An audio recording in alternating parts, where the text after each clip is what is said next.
मानना है कि 25 के पहले तेजस्वी यादव, लालू प्रसाद यादव अगर अटेम्प्ट जरूर लेंगे कि चिराग इधर चले आए, कि आरजेडी के अंदर भी कई ऐसे नेता हैं जो तेजस्वी के नेतृत्व पर सवाल उठा रहे हैं।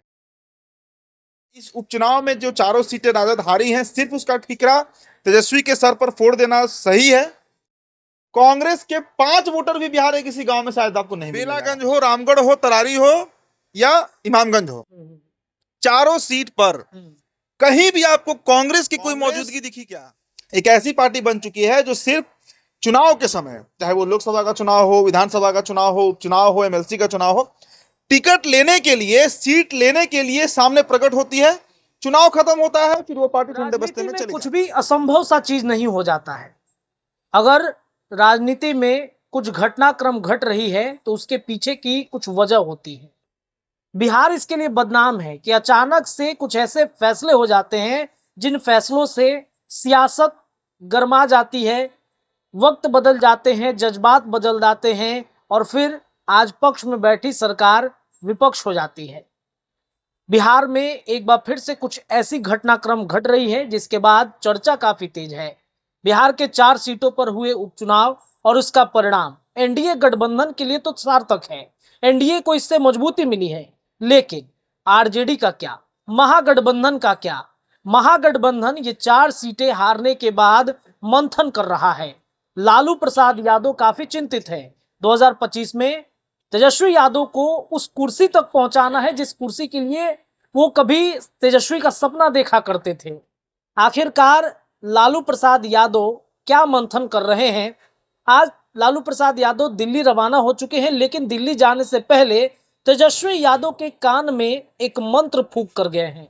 मंत्र क्या है, क्या मंथन करेंगे तेजस्वी लालू दिल्ली में बैठकर? इस पर चर्चा करने के लिए जो दिल्ली से जानकारी आई है हमारे सहयोगी उदित तारेन जी के पास, ये जानकारी क्या है, चलिए जानने की कोशिश करते हैं। उदित जी, क्या होने वाला है? 4 सीटों के उपचुनाव के परिणाम के बाद आरजेडी काफी परेशान है, क्या लग रहा है? देखिए, परेशान होना तो लाजमी सी बात है। चारों सीट का नुकसान ये तो उम्मीद ही नहीं था राष्ट्रीय जनता दल को।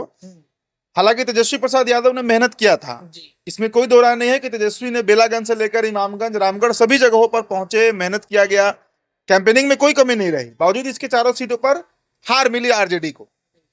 अब इसका रिपरकशन यह है कि आरजेडी के अंदर भी कई ऐसे नेता हैं जो तेजस्वी के नेतृत्व पर सवाल उठा रहे हैं। अच्छा, हाँ, मतलब उनको डर है कि तेजस्वी कुछ नहीं चैनल्स पर इंटरव्यू भी इसका चला है। ये कोई हम ऐसा बात नहीं बोल रहे हैं, कई चैनल्स पर उनके ही पार्टी के नेता ने कई तरह की कमियों को गिनवाया है कि यहाँ पे चूक हो गई, वहां चूक हो गई। लेकिन तेजस्वी के मन में क्या चल रहा है और क्या इस उपचुनाव में जो चारों सीटें राजद हारी हैं, सिर्फ उसका ठीकरा तेजस्वी के सर पर फोड़ देना सही है, मतलब जायज है? इस पर भी हमें बात करना होगा। सबसे पहले आप ये समझिए कि महागठबंधन हारी क्यों और एनडीए जीता क्यों। एनडीए में इमामगंज से जीतन राम मांझी की पार्टी चुनाव लड़ रही थी। अब इमामगंज को जितवाने के लिए पूरा बीजेपी का कुनबा उतरा हुआ था, पूरा जेडीयू का कुनबा उतरा हुआ था। जी। इस बात से हम इनकार नहीं करेंगे ना, बिल्कुल। सिर्फ चिराग पासवान नहीं गए थे, लेकिन बीजेपी मेहनत की है इमामगंज में, जदयू मेहनत की है इमामगंज में, तब वो सीट निकला। आप बेलागंज का उदाहरण लीजिए, मनोरमा देवी जो जीती हैं, वहां का जो भूमिहारों ने वोट किया है, वे भूमिहार जो नाराज थे अशोक चौधरी से, और अशोक चौधरी की ही कैंडिडेट थी मनोरमा देवी, इसके पीछे कौन लोग थे? पूरा बीजेपी का भूमिहार लॉबी वहां पहुंचा हुआ था, जदयू के साथ बीजेपी भी। तो इस बात से तुम इनकार नहीं कर सकते हैं रत्नेश। इससे आप समझिए कि दरअसल एनडीए में जो कहते हैं ना कलेक्टिव एफर्ट, सामूहिक प्रयास किया गया तो चारों सीटें निकली। इसके उलट अब महागठबंधन में चलिए, आपसे हम एक सवाल पूछते हैं जी, और फिर हम 2020 के विधानसभा चुनाव का भी जिक्र करेंगे, कई उपचुनाव का हम जिक्र करेंगे। बेलागंज हो, रामगढ़ हो, तरारी हो या इमामगंज हो, चारों सीट पर कहीं भी आपको कांग्रेस की कोई मौजूदगी दिखी क्या? नहीं, कहीं पर भी बिल्कुल नहीं, कहीं नहीं। कहीं चुनाव प्रचार छोड़िए, बयान तक कांग्रेस के नेता नहीं दे रहे थे कि उनको लग ही नहीं रहा था कि बिहार में उपचुनाव हो रहा है। तो उनको हो सकता है कि पहले से पता हो कि 4 सीट हार रहे हैं। तो अगर ऐसा उनको अनुमान है तो फिर किस बात का गठबंधन? आपने जो कहा कि लालू ने कुछ मंत्र फूका है तेजस्वी के कान में, कोई मंत्र ऐसा नहीं फूके हैं। लालू यादव इस बात पर अब विचार जरूर कर रहे हैं कि कांग्रेस हमारे साथ है तो हमको उससे फायदा क्या है। आप हमको बताइए रत्नेश कि अगर इन 4 सीटों में एक सीट पर भी अगर कांग्रेस लड़ रही होती तो क्या वहां पर तेजस्वी प्रचार करने नहीं जाते हैं? बिल्कुल जाते 100% जाते हैं, एकदम जाते हैं तेजस्वी यादव वहां पर चुनाव प्रचार करते हैं।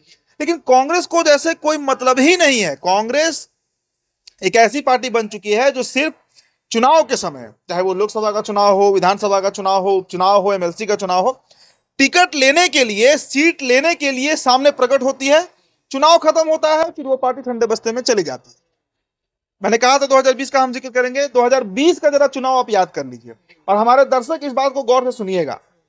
2020 के विधानसभा चुनाव में महागठबंधन की सरकार सिर्फ 3 या 4 सीटों से बनते बनते रह गई। जी जी जी बिल्कुल। नहीं तो 2020 में तेजस्वी यादव बिहार के सीएम बन चुके थे। आप हमको बताइए कि कितने सीटों पे कांग्रेस लड़ी थी रत्नेश? 70 सीटों पर। जीती कितनी थी? 19 सीटें। 19 सीटें। जी। 70 सीट पे लड़के कांग्रेस 19 सीटें जीती, और वो भी 19 तब जीती जब तेजस्वी यादव का एक लहर था और चिराग कई सीटों पर प्रत्याशी लड़ा रहे थे, तब 19 सीट जीती। चिराग की वजह से मजबूत हुआ आरजेडी। मजबूत हुई आरजेडी, मजबूत हुई कांग्रेस, से मजबूत हुई थी पूरी महागठबंधन मजबूत। अब हमको एक गुनागणित समझाइए कि कांग्रेस का, आपसे हम एक और सवाल करते हैं रत्नेश, और हमारे दर्शक भी इस सवाल को गौर से सुनिएगा। बिहार के आप किसी भी गांव में चले जाइए, वहां पर आपको 10, 20, 50, 100 वोटर आपको जेडीयू के मिल जाएंगे, उतने ही वोटर आरजेडी के मिल जाएंगे, उतने ही वोटर आपको लेफ्ट पार्टियों के भी मिल जाएंगे, उतने ही वोटर आपको बीजेपी के भी मिल जाएंगे। कम ज्यादा हो सकता है। कांग्रेस के 5 वोटर भी बिहार के किसी गांव में शायद आपको नहीं मिलने जा रहा है। अभी अपवाद की मैं बात नहीं कर रहा हूं। जी जी जी बिल्कुल, ये बात आप सच्चाई बोल रहे हैं, क्योंकि कांग्रेस का मुझे लगता है बिहार में जनाधार खत्म हो रहा है ही नहीं, खत्म हो नहीं रहा है। खत्म तो 20 साल पहले हो चुका था। वो तो लालू यादव है जिसको जिंदा रखे हुए हैं। लालू यादव है जो कांग्रेस को बिहार में जिंदा रखे हुए हैं। नहीं तो कांग्रेस का किला तो खत्म हो चुका कब का। वो दौर था जब कांग्रेस पार्टी बिहार में सीट लाया करती थी अपने बदौलत। मैं दावे के साथ कह सकता हूं कि कांग्रेस अकेले चुनाव लड़कर देख ले बिहार के 243 सीट पर, 243 के 243 सीट पर इनको जमानत बचाना मुश्किल हो जाएगा। आप उपचुनाव याद कीजिए, तारापुर और कुशेश्वर स्थान, क्या हासिल हुआ महागठबंधन का? वहां पर दोनों सीटें जेडीयू जीत गई थी। आप गोपालगंज याद कीजिए, मोकामा याद कीजिए, कहीं का भी उपचुनाव आप उठाकर देख लीजिए, सब जगह जहां पर भी राजद हारी है, कहीं पर भी कांग्रेस का ना कोई एफर्ट रहा है, ना कांग्रेस का कहीं कोई चुनाव प्रचार रहा है। तो इस पर अब लालू यादव हो गए हैं गंभीर। लालू यादव कह रहे हैं तेजस्वी को, उन्होंने यही चर्चा हुई होगी, अगर हुई होगी तो, कि भाई कांग्रेस को हम क्यों ढोएं। हाँ, अभी फिर विधानसभा आएगा, फिर कांग्रेस मुंह फाड़ के आ जाएगी कि हमको 70 से 80 सीट दीजिए, और जीतेगी 10, 15, 20 सीट।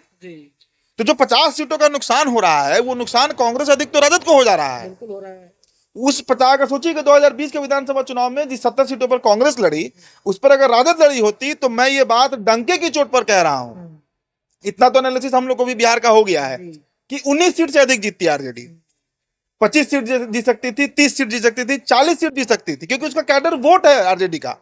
मुकेश सहनी को भी अगर मिल गया होता महागठबंधन, मुकेश सहनी इनसे अधिक सीट जीत गया होता। मुकेश सहनी का एक वोट बैंक है रत्नेश, उनका एक मल्लाह वोट बैंक है उनके पास।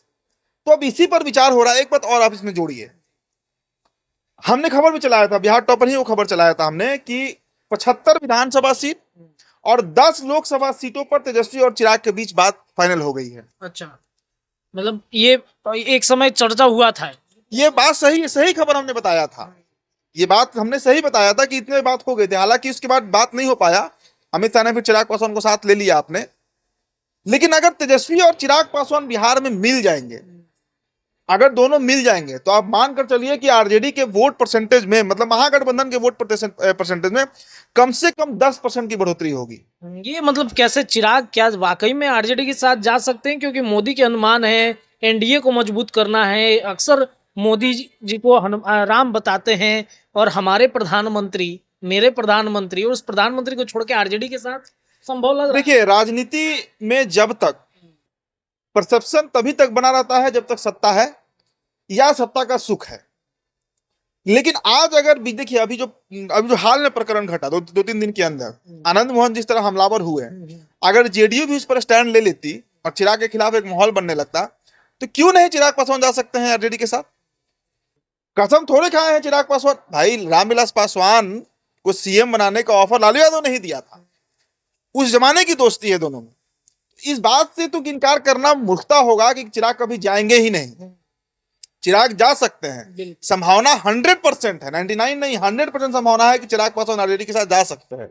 लेकिन वहां बस एक ही समस्या है कि कुर्सी एक है, दावेदारी दो हो जाएगी। अभी दावेदारी एक ही है कि अभी तो जो है तेजस्वी यादव, कांग्रेस के पास बूता ही नहीं है कि उस कुर्सी पे दावा कर सके, और लेफ्ट तो उसमें सोचती भी नहीं है। बाकी तेजस्वी यादव के पास देखिए, अब मैंने इसीलिए मैंने कहा कि तेजस्वी यादव एक नए साथी के तलाश में बिहार में, कि कांग्रेस एक ऐसी साथी बन गई है तेजस्वी यादव के लिए और राजद के लिए जो सिर्फ नुकसान ही कर रही है महागठबंधन में। अभी आप लोकसभा का ही देखिए, कहीं पे कुछ प्रचार प्रसार नहीं, कहीं पे कोई बड़ा नेता नहीं जाता था, तेजस्वी खुद मोर्चा संभाले। जिन सीटों पर राजद जीती, मतलब महागठबंधन जीती, चाहे काराकाट कहिए, आरा कहिए, बक्सर कहिए, पाटलिपुत्र कहिए, औरंगाबाद कहिए, ज्यादातर प्रत्याशी तो पहले आरजेडी के थे। उन सीटों पर हार हुई है पवन सिंह के चलते। वहां पर ऐसा नहीं है कि अचानक से राजद का जनाधार बढ़ गया, ऐसा फैक्टर नहीं है। जीत हुई या हार हुई, इसके पीछे कारण कभी चिराग पासवान बनते हैं, कभी पवन सिंह बन जाते हैं, कारण कोई और बन जाता है जिसके चलते आरजेडी जीत जा रही है। तो आरजेडी का अपना वोट बैंक उतना सफिशियंट नहीं है कि वो इतनी सीटें जीत पाए। कैडर वोट है उसका, इस बात का इनकार नहीं करेंगे कि वहां उसके साथ एमवाई नहीं है, ये नहीं है, वो नहीं है, फलाना ठिकाना, 10 तरह की चर्चा होती है, लेकिन वो पूरी तरह सत्य बात नहीं है। बस समस्या वही है कि जिस तरह एनडीए गठबंधन में एकजुटता है और अलग अलग जातियों के जो बड़े बड़े नेता हैं, चाहे उपेंद्र कुशवाहा हो, जीतन राम मांझी हो, चिराग पासवान हो, अब तो मुकेश सहनी के भी आने की बात हो रही है, तो मल्लाह वोट भी जुड़ेगा इनके साथ। सवर्णों की पार्टी बीजेपी है, अति पिछड़ों की पार्टी जेडीयू है, मल्लाहों की पार्टी मुकेश सहनी है, मांझी की पार्टी जीतन राम मांझी है, दुसाधों की पार्टी चिराग पासवान है, और कुशवाहा की पार्टी के उपेंद्र कुशवाहा है। तो ये एक जो पूरा लॉबी तैयार होता है ना, ये कलेक्टिव बड़ा वोट बैंक तैयार हो जाता है, बिल्कुल, जिसका सामना तेजस्वी यादव नहीं कर पाते हैं। बस वही समस्या है, आज तेजस्वी यादव अकेले हैं। ये गलत फहमी है लोगों को कि तेजस्वी गठबंधन में है और कांग्रेस का इतना वोट, कुछ नहीं। कांग्रेस नील बटा सन्नाटा है बिहार में। हम लेफ्ट का तो फिर भी मान सकते हैं कि उनका हर विधानसभा में 1000, 2000, 5000, 10,000 कैडर वोट हो सकता है। कांग्रेस का कहां कैडर वोट है बिहार में भाई? तो यही लालू यादव कह रहे हैं कि तेजस्वी को इस पर अब सोचना पड़ेगा कि 25 में अगर कांग्रेस लड़ती भी है साथ में, तो 10-15 सीट पे निपटाइए इसको। काहे का 70 सीट 80 सीट भाई? क्यों 70 सीट 80 सीट दिया जाएगा? तो क्या ये राहुल गांधी एक्सेप्ट कर पाएंगे 10 सीटें? तस्वीर हम दिखाते हैं। कल झारखंड में हेमंत सोरेन का तस्वीर जो आया है, वहां से तेजस्वी यादव राहुल गांधी से हाथ नहीं मिलाए हैं। अच्छा, नहीं मिलाए हैं। हमारे दर्शक स्क्रीन पर देखिए ये तस्वीर, नहीं मिलाए हैं। खटास आ रहा है। कितना बर्दाश्त, कितना झेलेंगे तेजस्वी यादव कांग्रेस को भाई? क्यों झेलेंगे? क्या उनको फायदा है? राजद के चलते कांग्रेस के 10, 20, 19 विधायक हो गए बिहार में।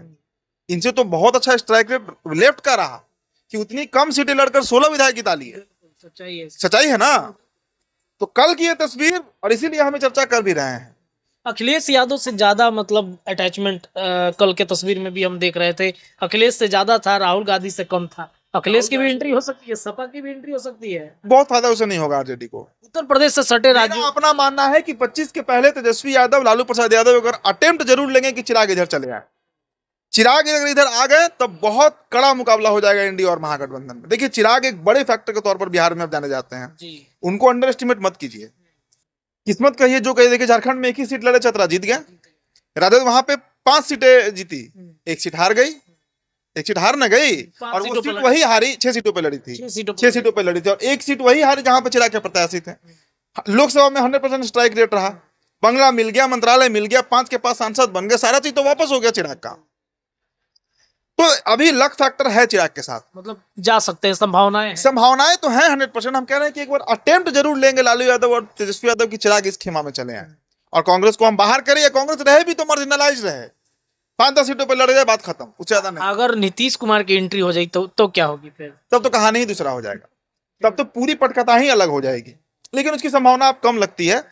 हमारा चर्चा इस पर ही है कि चिराग क्या जाएंगे महागठबंधन में, इसका प्रयास लालू यादव जरूर करेंगे रत्न से। चलिए देखिए, लालू प्रसाद यादव अपने बेटे को सीएम कुर्सी तक पहुंचाने के लिए अपने जीते जी कुछ भी कर सकते हैं। लालू यादव बिहार में नई पटकथा तैयार करने के लिए दिल्ली निकल गए हैं, वहां से सारी पटकथाएं तैयार करके, क्योंकि एक तरफ जहां उनके स्वास्थ्य को लेकर के जांच का मामला है, स्वास्थ्य लाभ लेने के लिए जा रहे हैं, डॉक्टर की निगरानी में सिंगापुर भी जा सकते हैं। दूसरी तरफ बिहार की राजनीति में भी कुछ नए कहानी की तैयारी की तरफ लालू प्रसाद यादव बढ़ चुके हैं। देखते हैं क्या कुछ होता है, चर्चा लगातार हम करते रहेंगे। देखते रहिए आपका अपना चैनल, अपने चैनल को सब्सक्राइब जरूर कर लीजिएगा। बहुत बहुत धन्यवाद।